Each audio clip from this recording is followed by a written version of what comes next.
The arena activated the moment the doors sealed. Hana heard the mechanical whir of turrets emerging from hidden panels in the walls. Red targeting lasers swept across the floor, searching for her. Above, the ceiling flickered as environmental controls initialized. This was Combat Arena 7, the Academy's most advanced training facility. It could simulate any battlefield condition in the galaxy. Most cadets would find cover immediately. They would assess threats, establish a defensive position, and try to survive whatever the arena threw at them. That was the standard approach. That was what the arena expected. Hana started running toward the center. In the observation deck, she knew they were laughing again. The human was panicking. The human did not know what to do. She was running blindly into danger instead of finding safety. Let them think that. The arena was massive, roughly the size of 3 football fields stacked vertically. The floor was divided into zones with different gravity settings. Walls could shift and rearrange. Hazards could appear anywhere. Right now, the main floor was set to standard gravity, but Hana could see the shimmer of a high-gravity zone ahead and a low-gravity zone to her left. Turrets fired. Plasma bolts scorched the ground near her feet. Hana dodged right, then left, her smaller size making her harder to hit than the larger alien cadets would be. She slid under a barrier and kept moving. She was not running randomly. Every step was calculated. During her night in the archives, she had studied the arena's layout. She knew where the control hub was located. Every training arena had one, a central computer that managed all systems. It was usually hidden, buried deep in the structure, protected by multiple security layers. But Hana had found it in the blueprints. And more importantly, she had found the access points. A turret tracked her movement. She felt the heat of plasma fire pass centimeters from her shoulder. Her shield generator flickered, absorbing some of the impact. Standard Academy shields could take maybe 5 direct hits before failing. She had already used one. The center of the arena was a circular chamber with a raised platform. Most cadets never made it this far during their tests. The concentration of turrets and hazards was too intense. But Hana was not trying to fight through them. She was trying to reach something specific. She vaulted over a low wall and landed in the center chamber. There, built into the floor and disguised as a maintenance panel, was the primary control hub access point. It looked like just another piece of the arena's infrastructure. But Hana knew better. Turrets were closing in from all directions now. She had maybe 30 seconds before they had her in a crossfire she could not escape. She pulled shaped charges from her pack. Minho had helped her make them from standard Academy training explosives. Nothing illegal, just regular demolition charges. The kind used to teach cadets about breaching fortified positions. She placed them carefully around the access panel, exactly where the blueprints showed the weakest points in the armor. 20 seconds. A plasma bolt hit her shoulder. The shield flickered and died. The next hit would burn through her armor. The hit after that would burn through her. 15 seconds. She armed the charges and dove behind a support column. 10 seconds. The turrets had clear firing lines. Energy weapons heated the air around her hiding spot. She could smell her armor beginning to melt. 5 seconds. Hana closed her eyes and triggered the detonator. The explosion was precise and controlled. The shaped charges blew inward, destroying the access panel and exposing the control hub beneath. Shrapnel flew everywhere, but the support column protected Hana from the worst of it. She did not wait for the smoke to clear. She ran back to the exposed hub even as turrets continued to fire. She pulled out the data spike that Minho had modified. It was technically just a standard diagnostic tool, but Minho had programmed it with some very non-standard commands. Hana jammed the spike into the control hub's main port. In the observation deck, alarms started blaring. Instructors jumped to their feet. Grell's eyes widened as he stared at the tactical displays showing Arena 7's systems. The arena went insane. Turrets stopped tracking Hana and started firing at each other. Gravity fields fluctuated wildly, throwing debris into the air and then slamming it back down. Environmental controls overloaded, creating random firestorms and ice patches. The walls began shifting without pattern, grinding against their mechanisms.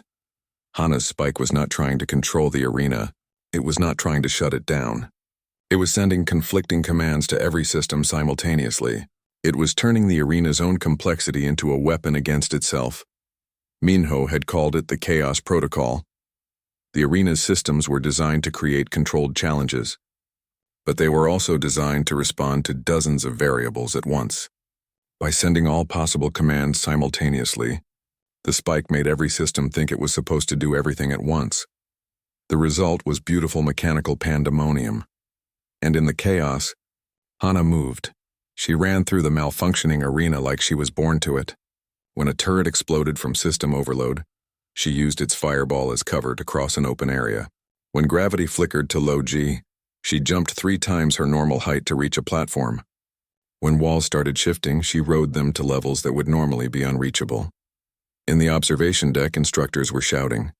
Some demanded Grail shut down the exercise immediately. The arena was tearing itself apart. This had never happened before. This was not supposed to be possible, but Grail held up one massive hand. "Wait," he rumbled. "Watch," because Hana was not just surviving the chaos. She was using it. She was moving through the arena with purpose, reaching locations that should have been impossible to access. She reached the first secondary objective chamber.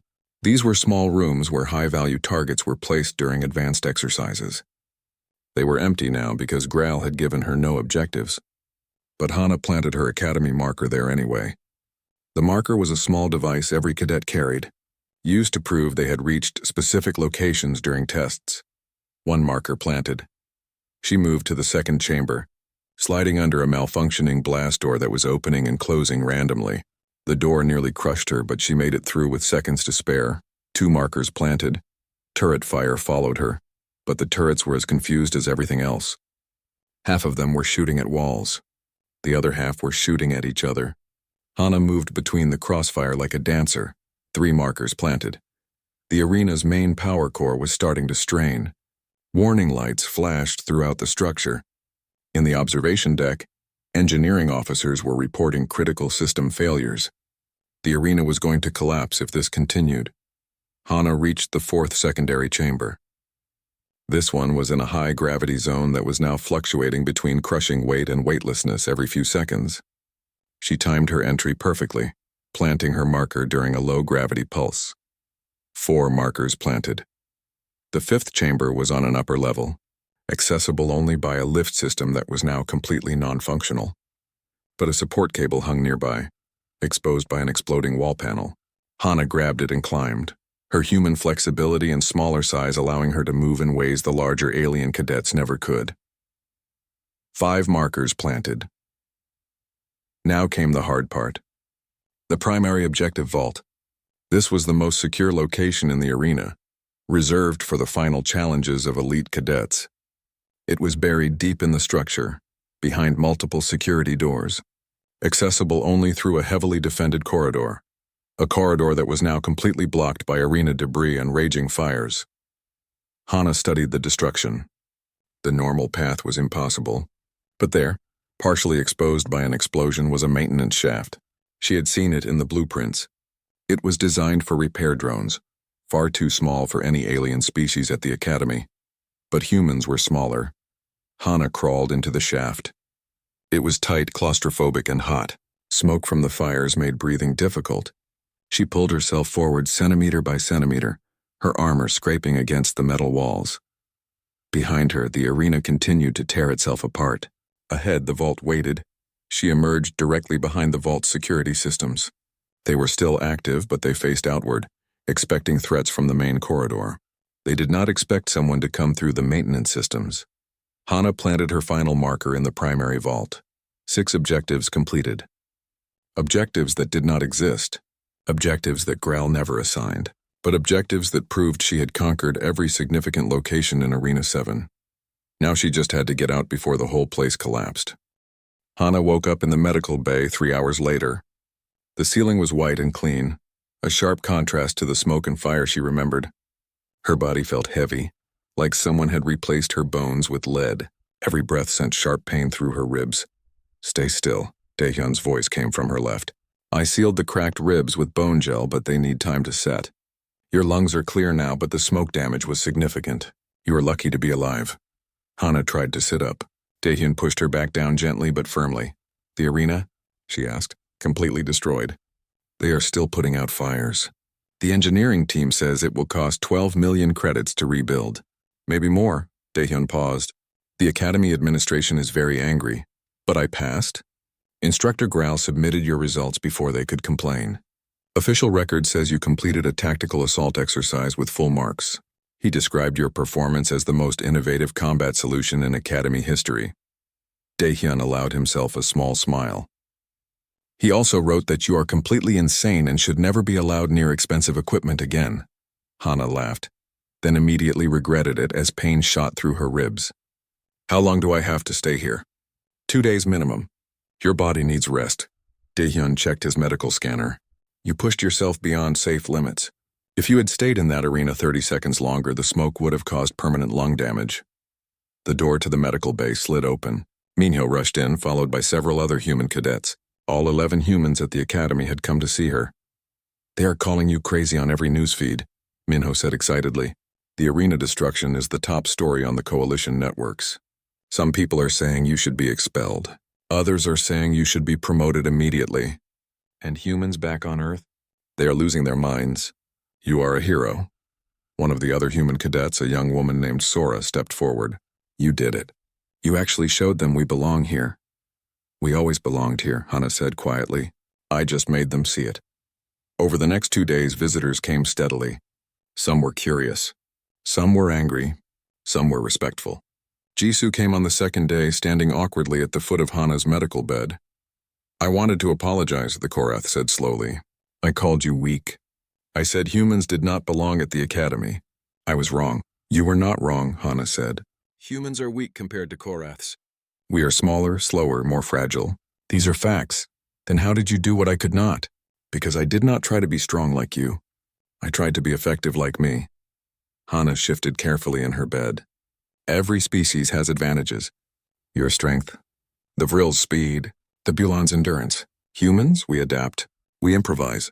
We look at rules and think maybe those rules do not apply to this specific situation. Jisoo's scales rippled, and what Hana had learned was thoughtfulness. My people have fought wars for 5,000 years. We have always won through superior force, direct confrontation, overwhelming power, but you won through chaos and unpredictability, through using the environment itself as a weapon. She paused. Will you train with me? Teach me to think this way? Hana considered. Yes, but I want something in return. Name it. Teach me your combat forms. Your species has perfected close combat over millennia. If I learn your strength and you learn my adaptability, we both become better warriors. Jisoo's scales brightened, a sign of pleasure. Agreed, when you are healed, we begin. After Jisoo left, Graal himself visited. The massive Bulan had to duck to fit through the medical bay door. He looked at Hana for a long moment before speaking. The Academy Board wants you expelled, he said bluntly. They say you endangered the entire station. They say you destroyed valuable property. They say you are reckless and unsuited for military service. Hana's heart sank. She had passed the test, but politics would remove her anyway. However, Grell continued, I informed the board that if they expel you, I will resign from the academy and make it very public why. I explained that you followed my exact instructions. I told you to surprise me, and you did.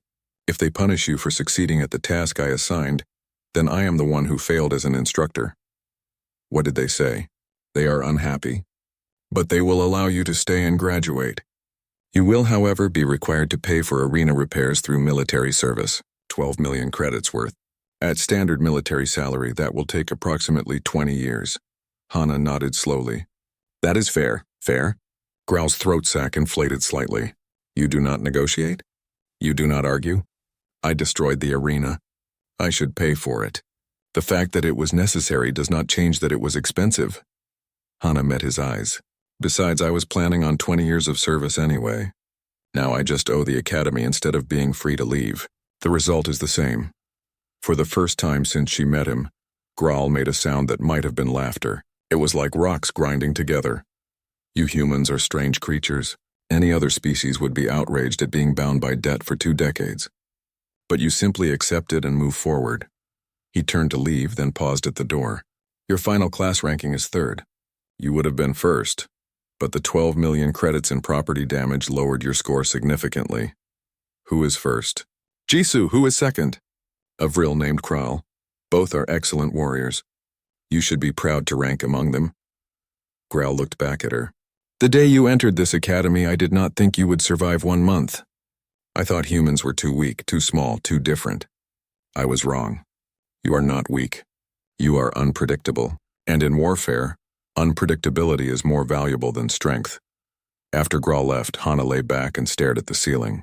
Third in her class, the highest ranking any human had ever achieved at the Galactic Combat Academy.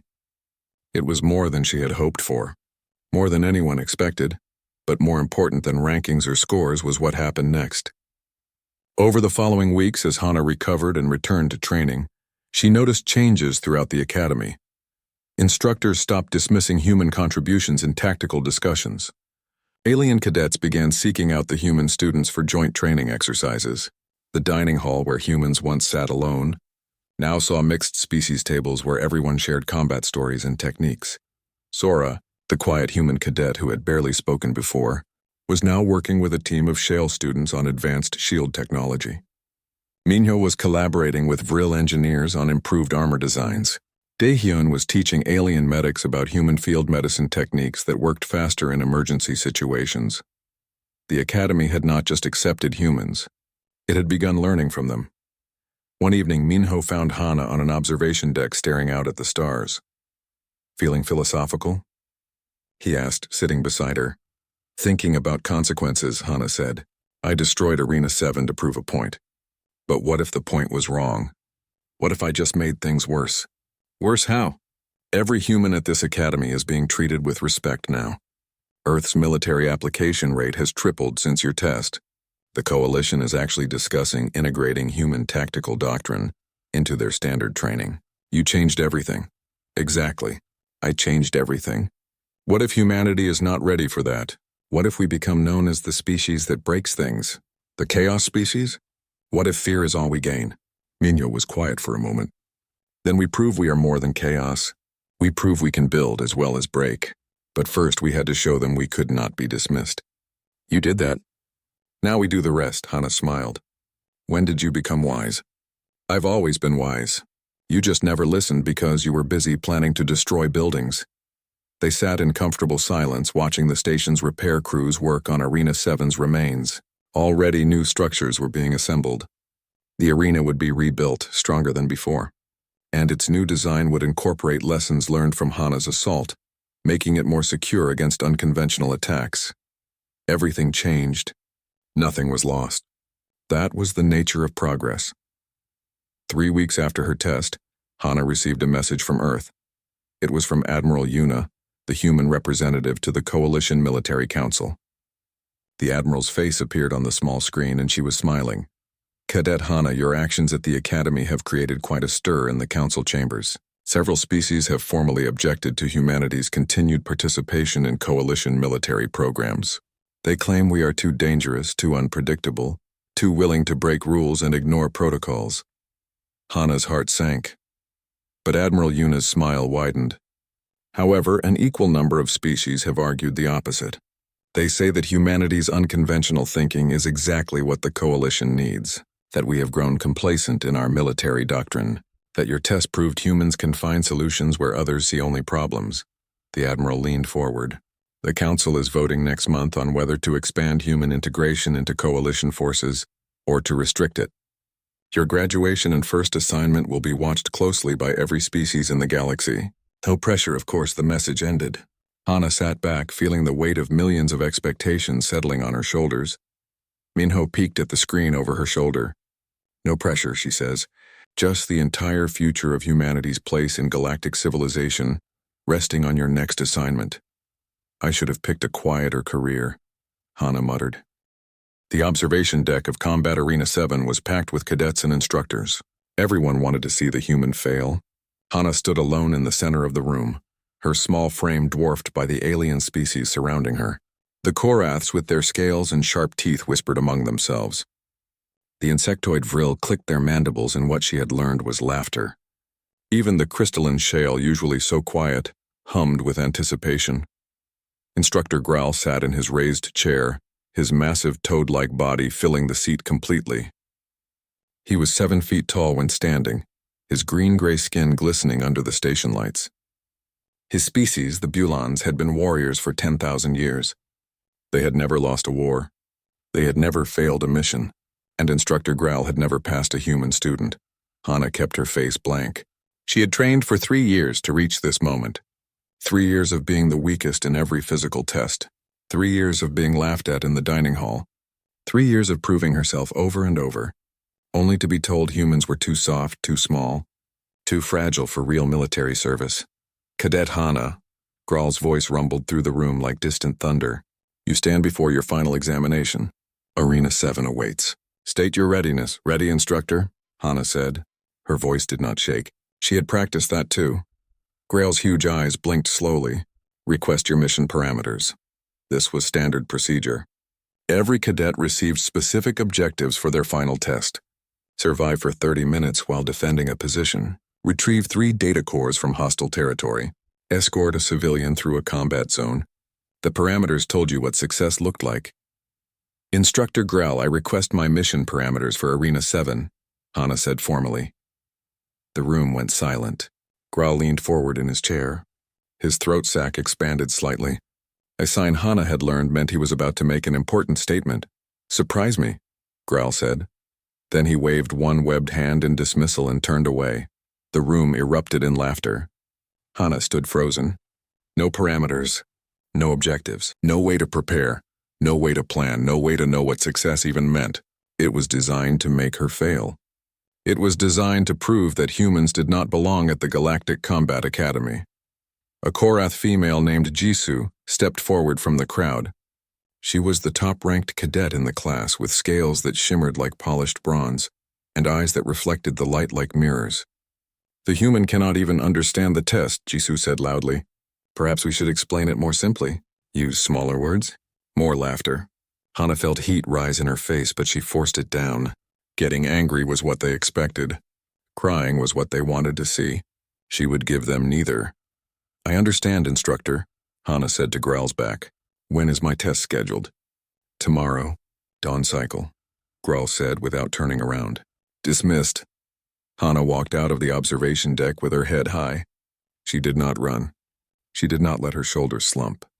She walked like a soldier, even though inside she felt like screaming. The corridors of the orbital station were busy with cadets heading to evening meal. Hana moved through them like a ghost. Most aliens did not bother to move out of her way.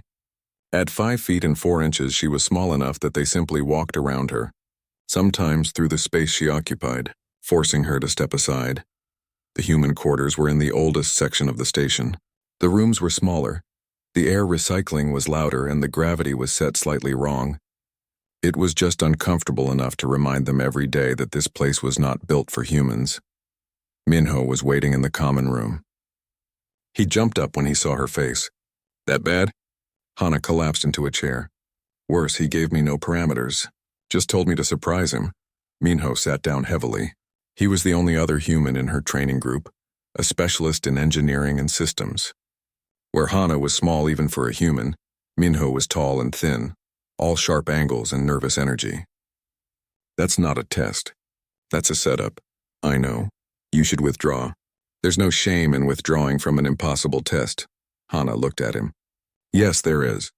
If I quit, every human who comes after me will be seen as a quitter. If I fail, every human who comes after me will be seen as a failure. I have to find another option. What option? You can't prepare for nothing. You can't strategize around no objective. Even our best tactical software needs parameters to run scenarios. Hana stood up and started pacing. The room was only 8 steps across, so she turned frequently, her mind racing. Growl said to surprise him. What would surprise a Bulan warrior who has trained thousands of cadets? Not dying? Minho suggested weakly. Everyone tries not to die. That's not surprising, that's expected. Hana stopped pacing. I need to research him. Find out what kind of student he was, what kind of test he passed, how he thinks. The archives are restricted. You need instructor clearance. Then I'll get instructor clearance, or I'll break in. I've got 18 hours to figure this out. Minho stood up. If you're breaking into the archives, you'll need someone to cover the security feeds. Hana felt a surge of gratitude. You could get expelled. We're both getting expelled anyway if you fail this test. The Academy made it clear they only accepted humans as a political favor to Earth. If you wash out, they'll use it as an excuse to reject all future human applications. Might as well go down fighting. That night, while the rest of the station slept, Hana and Minho crept through the maintenance corridors to the archive section. Minho worked his magic on the security panel while Hana kept watch. The door slid open with barely a whisper. The archives were vast, digital records stretching back centuries. Hana searched for Graal's academy files. It took her 2 hours to find what she needed, buried in old student records. 30 years ago, Graal had been a student at this same academy. His final test had been to defend a position against overwhelming automated forces. Standard defensive scenario. But Graal had not defended. He had abandoned his position, gone on the offensive, and destroyed the control center that operated all the enemy forces. He had turned a defensive test into an assault mission. He had rewritten the rules. That was how he earned his reputation. That was how he became an instructor. That was what he wanted to see again. Hana smiled for the first time since entering the observation deck. She understood now. Graal did not want her to survive Arena 7. He wanted her to break it. Minho, she said quietly, I need you to pull up the construction blueprints for Arena 7. Everything. Power systems, control networks, structural supports. All of it. Why? Because I'm not going to pass the test, Hana said. I'm going to destroy it. Minho stared at her for a long moment. Then he started pulling files. You're insane. You know that, right? Probably. But Graal said to surprise him, and nothing surprises people more than controlled chaos. They worked through the night. By the time dawn cycle began, Hana had a plan. It was dangerous. It was expensive. It would probably get her expelled even if it worked, but it would definitely surprise him. She gathered her gear in the human quarters. Standard plasma rifle, combat knife, field pack with some special additions that Minho had helped her acquire. Nothing illegal, technically. Just creatively applied. Daehyun, the human medic in training, stopped by to give her a supply of combat stims. Don't die in there, he said simply. I'll try my best. As she walked toward Arena 7, Hana thought about Earth. She thought about the millions of humans who were watching their species try to find a place among the stars. She thought about the children who would want to join the military, who would look at her test as proof of whether they belonged. She could not let them down. The arena doors loomed ahead, massive and imposing. Through the observation windows, she could see the crowd gathering again. They had come to watch her fail. Hana checked her equipment one last time. Then she stepped forward. The doors opened. She walked inside. Behind her, she heard Jisu's voice. The human is already shaking. This will be over quickly, Hana smiled. Let them think that. Let them underestimate her. That was humanity's greatest advantage.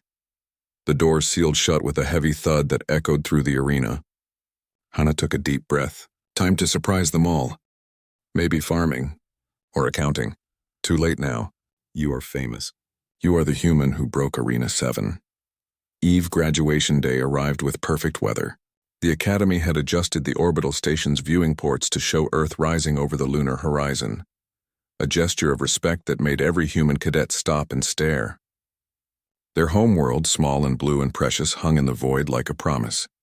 The ceremony was held in the Grand Hall, a massive chamber that could hold 5,000 people. Today it was packed beyond capacity. Representatives from 200 coalition species had come to watch this graduation class. They had not come for Jisu, though she was graduating first in class.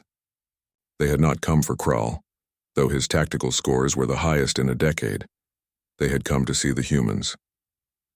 Hana stood in formation with her class, wearing the formal academy uniform. The dark blue material fit her better now than it had 3 years ago. She had grown stronger, harder, more sure of herself. The scared girl who arrived at the academy afraid to take up space was gone. In her place stood a warrior who had learned to make the galaxy bend to her will. Nervous? Minho whispered beside her. Terrified, Hana admitted. You? I threw up twice this morning. Despite everything, Hana smiled. Some things never changed. The commandant of the academy, an elderly shale named Crystalline Path Through Mountain Wind, rose to speak. Its voice resonated through the hall like music played on glass instruments. We gather today to honor those who have completed their training. 247 cadets entered this academy 3 years ago. 193 stand before us today. Each represents the finest their species can offer. Each has proven themselves worthy of serving the coalition. The Shale paused, and Hana knew what was coming next. This year's class is unique. For the first time in our history, we graduate human cadets.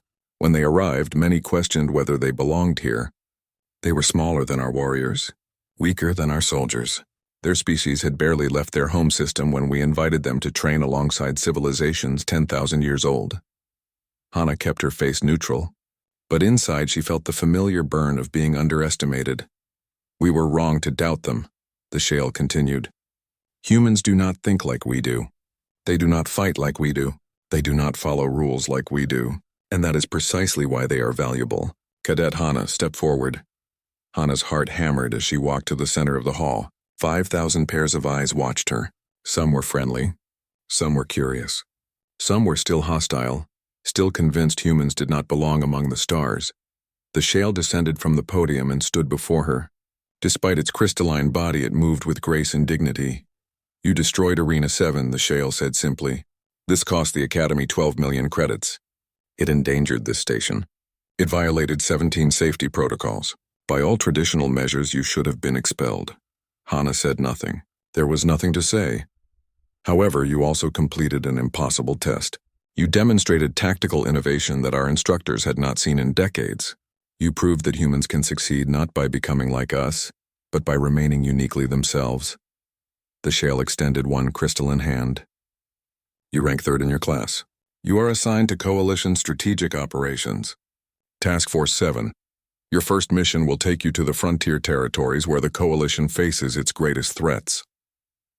Hana accepted the assignment datapad with both hands, bowing slightly.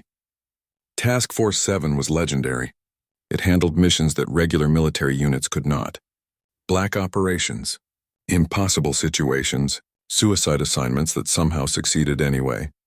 It was exactly where a human who broke arenas belonged. The rest of the ceremony passed in a blur. Jisoo received her assignment to the Korath Defense Fleet, a tremendous honor. Minhyo was assigned to Coalition Engineering Corps, where his innovative designs would be put to use. Sora went to Research and Development. Daehyun joined the Medical Corps. Every human cadet received prestigious assignments, not because of charity or politics, but because they had earned them. After the ceremony, there was a reception in the viewing gallery. Hana stood by the window looking at Earth and trying to process everything that had happened. In 3 years, she had gone from a scared recruit to a graduate heading for the most dangerous assignments in the galaxy. Impressive view, a voice said behind her. She turned to find Admiral Yuna approaching. The Admiral was a small woman, even for a human, with gray hair and eyes that had seen too many wars. I watched your final exam 17 times. Every angle, every decision. Do you know what impressed me most? That I didn't die? Hana guessed. Yuna laughed. That you understood the real test. Grell did not want to see if you could survive his arena. He wanted to see if you could think beyond the parameters. Most cadets, even the brilliant ones, operate within the boundaries they are given. You erase the boundaries entirely. I just did what seemed necessary. That is what makes it brilliant. You saw a problem. You solved it. You did not ask permission or wait for approval. You acted. Yuna looked out at Earth. The Coalition Council voted last week. Humanity's military integration will expand. We are being granted full member status in Coalition defense operations. Do you know why? Because of the arena? Because of what the arena represented. For millennia, the Coalition has fought wars the same way. Massive fleets, direct confrontations, overwhelming force. It has worked, mostly. But their enemies are adapting, finding weaknesses in traditional doctrine. The Coalition was losing more battles than they wanted to admit. Yuna turned to face Hana directly. Then you arrived, small, weak human, and you broke their most advanced training facility by using its own complexity against itself. You showed them that unconventional thinking beats traditional strength. You proved that humans can find solutions where others see only walls. I'm just one person, Hana said quietly. You were one person. Now you are a symbol. Every human who comes after you will be judged by what you did. Every mission you complete will either prove or disprove humanity's worth. Yuna's expression softened. It is not fair. It is not right. But it is reality. Can you handle that pressure? Hana looked at her homeworld, hanging peaceful and blue in the void. She thought about the millions of humans who wanted to reach the stars. She thought about the children who would grow up in a galaxy where humanity mattered. I have to, she said. Because if I fail, everyone else fails too. Good answer. Yuna handed her a small case. Your first mission briefing. You ship out in 3 days. Task Force 7 is waiting. After the Admiral left, Hana opened the case. Inside was a data chip and a single sheet of physical paper. The paper contained just 3 lines. Mission: retrieve Coalition intelligence asset from hostile territory. Location: Koresh Prime, deep in enemy space. Expected survival rate: 34%. Mino appeared at her shoulder, reading over her arm. Well, that's cheerful. Very. Hana closed the case. Apparently my reward for breaking Arena 7 is getting to die in enemy territory. At least they're consistent. They give you impossible missions and expect you to rewrite the rules. Minho paused. Want company? Engineering Corps does not ship out for another week. I could volunteer for your task force. Hana almost said yes. Having Minho there would make everything easier. But she shook her head. You need to go where you are assigned. Build your innovations. Show them that humans can create as well as destroy. We need both. When did you become wise? I have always been wise. You just never noticed because you were busy making illegal demo charges. They stood together, watching Earth turn slowly beneath them. Behind them, the reception continued. Alien officers mingled with human cadets. Species that had fought each other for centuries shared drinks and stories. The galaxy was changing, slowly but inevitably. Jisoo found them later, her bronze scales gleaming in the station lights. I wanted to say goodbye. My ship leaves tonight. Good luck with the defense fleet, Hana said. And good luck with Task Force 7. I heard about your mission. Jisoo's scales darkened slightly. 34% survival rate. Those are terrible odds, or could be worse. How? Could be 33%. Jisoo made a hissing sound that was Korath laughter. Only a human would find that comforting. We trained together for 2 months. You taught me to see battles differently, to look for unconventional solutions, to use chaos as a weapon. She extended one clawed hand. Thank you. Hana shook it carefully, mindful of the sharp talons. Thank you for teaching me Korath combat forms. When I get into trouble, I will use your strength and my chaos together. You mean when you get into trouble, not if? I destroyed Arena 7. I am definitely getting into trouble. Over the next 3 days, Hana prepared for her mission. She studied the intelligence reports on Koresh Prime. She memorized entry routes and extraction points. She ran simulation after simulation, trying to find the safest path through impossible odds. On her last night at the academy, she stood in the human quarters, packing her belongings. There was not much. 3 years of life fit into a single bag. But as she packed, she found the small academy marker she had planted in Arena 7's primary vault. Engineering crews had recovered it from the wreckage and returned it to her. She held it in her hand, remembering that moment. Crawling through smoke and fire, completing objectives that did not exist. The arena screamed around Hana like a dying machine. Metal groaned as support structures bent under impossible stress. Explosions rippled through the levels above her, each one sending tremors through the floor. The air was thick with smoke and the smell of burning electronics. In the observation deck, chaos matched the arena's destruction. Junior instructors were frantically working control panels, trying to isolate systems and prevent a complete station breach. If Arena 7 collapsed entirely, it could rupture the orbital station's hull. Everyone on this level would be exposed to vacuum. Shut it down. A Vril instructor clicked urgently. Emergency override, now! But Growl remained motionless in his chair, his huge eyes fixed on the tactical display. On the screen, a small blue dot represented Hana, moving through the arena's guts like she belonged there. Every few moments, another marker signal appeared on the display, showing she had reached another objective location. Instructor Grail, with respect, the arena is critically compromised, a Shale officer hummed, its crystalline body vibrating with urgency. We must evacuate and seal this section. Not yet, Grawl rumbled. Jisoo pushed forward through the crowd of panicking cadets. The human has lost her mind. She is destroying Academy property. She will kill everyone on this station. Growl's throat sac inflated slightly. Or she will teach us something we have forgotten. Inside Arena 7, Hana was making her way toward an exit.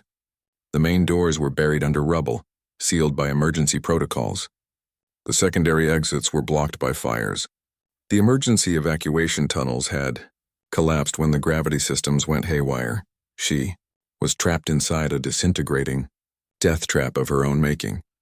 This was the part of the plan that Minho had called extremely stupid and likely fatal. But Hana had studied the arena's construction. She knew where the weak points were. She knew which walls were reinforced and which ones were just decorative plating over empty space.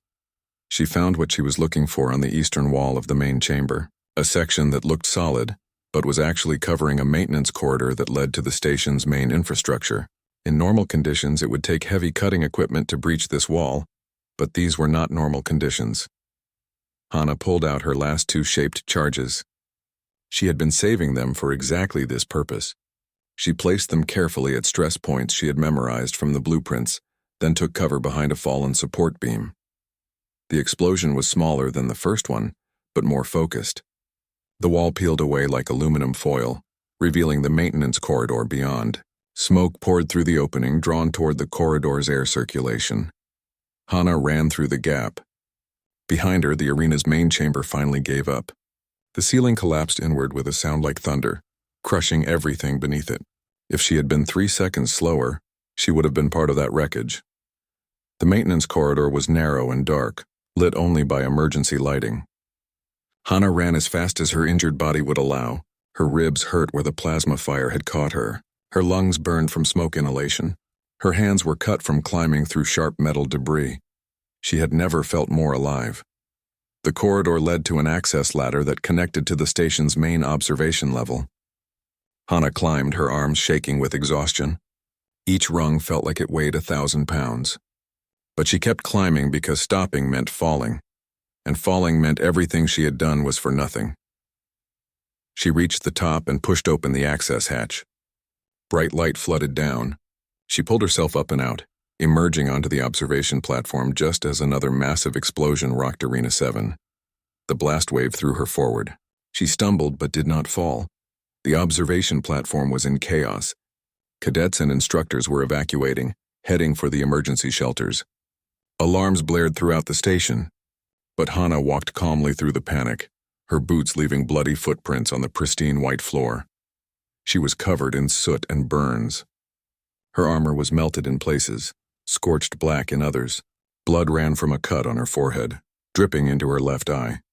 She limped slightly from a twisted ankle, but her back was straight and her head was high. Instructor Graal stood near the observation windows watching Arena 7's death throes. He did not evacuate with the others.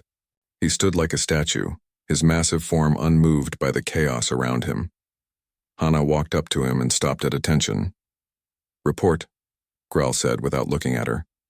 Behind them, through the massive observation windows, Arena 7 was coming apart. Pieces of the structure peeled away and drifted into space. Fires burned in the exposed sections bright orange against the black void. It looked like a dying star. Hana's voice was steady despite her exhaustion. "Arena 7 was the objective, Instructor. I neutralized it. I also completed all 6 standard objective chambers, 5 secondary locations and 1 primary vault. 0 casualties. Approximately 43 turret systems destroyed. Environmental controls completely compromised. Structural integrity at 15% and falling. Estimated repair time is 6 to 8 weeks, possibly longer depending on parts availability." "I gave you no such objective," Graal said. "You told me to surprise you, Instructor." Hana kept her eyes forward. "Surviving Arena 7 would not have surprised you. Every cadet tries to survive. Some succeed, some fail. But survival is expected. So I did something no one has done before." She paused, letting her words sink in. "I treated Arena 7 not as a test environment, but as an enemy position, and I destroyed it." For a long moment, Graal said nothing. Around them, the evacuation continued. Security teams rushed past, heading to seal the arena section. Engineering crews shouted damage reports into their communicators. The station shuddered as another piece of Arena 7 broke away. Then Graal turned to face her. His huge eyes studied her small, battered form. His throat sac began to inflate, growing larger and larger until it was fully expanded. Among Bulans, this was the highest sign of respect one warrior could give another. "I have trained at this academy for 30 years, Graal said slowly. "I have seen 10,000 cadets pass through Arena 7, warriors from 100 species. Some were strong, Some were fast, some were clever. But you are the first who understood the real test. Behind Hana, there was a sound like reality breaking. The arena's main power core finally gave out. The explosion was massive, tearing through what remained of the structure. Fire and debris erupted outward in all directions. The observation windows automatically darkened to protect everyone from the blinding light. Hana did not turn around. She did not flinch. She maintained eye contact with Grail, her expression calm and professional. This was the moment. Small human woman standing before massive alien instructor. Behind her, the arena she had destroyed burned like a funeral pyre. The backlight made her look like a silhouette cut from shadow, standing in the mouth of destruction. The observation deck went completely silent. Every cadet who had not evacuated stopped moving. Every instructor stopped talking. They all stared at the small human who had just done the impossible. Growl's voice carried through the silence, deep and final. You pass. Then he added something else, something that would be recorded and studied and quoted in military academies across the galaxy for generations to come. Humanity does not play by our rules. They rewrite them in fire and walk away without looking back. I finally understand why they frighten the Council. Because they do not think like warriors. They think like survivors, and survivors will do anything to win. Jisoo, who had been watching from the back of the crowd, slowly approached. The Korath female's scales had lost their shimmer. She looked at Hana with something that might have been respect or might have been fear. How did you know that would work? Jisoo asked quietly. Hana allowed herself a small smile. I did not know. I gambled. Sometimes that is all you can do. That is insane, maybe, but I surprised him. That was the objective. Minho pushed through the crowd and grabbed Hana's arm to steady her. She had not realized she was swaying. The adrenaline was wearing off and exhaustion was setting in hard. You actually did it, Minho whispered. You insane, brilliant, terrifying person. You actually did it. Had to, Hana said. Her words were starting to slur. Had to show them what? That we belong here.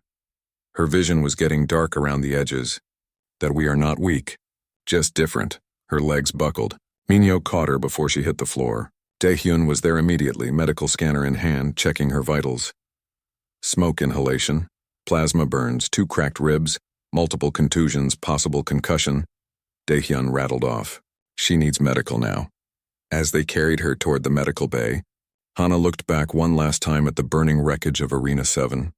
Pieces of it still drifted past the observation windows, glowing like embers. She had destroyed the Academy's most advanced training facility. She had caused millions of credits in damage. She had violated dozens of safety protocols, and she had passed her final exam. More importantly, she had changed what it meant to be human in the eyes of the galaxy. No longer the weak species that needed protection. Now they were the dangerous species that needed to be respected. As consciousness faded, Hana smiled. Let them be afraid. Fear meant respect, and respect meant humanity finally had a place among the stars.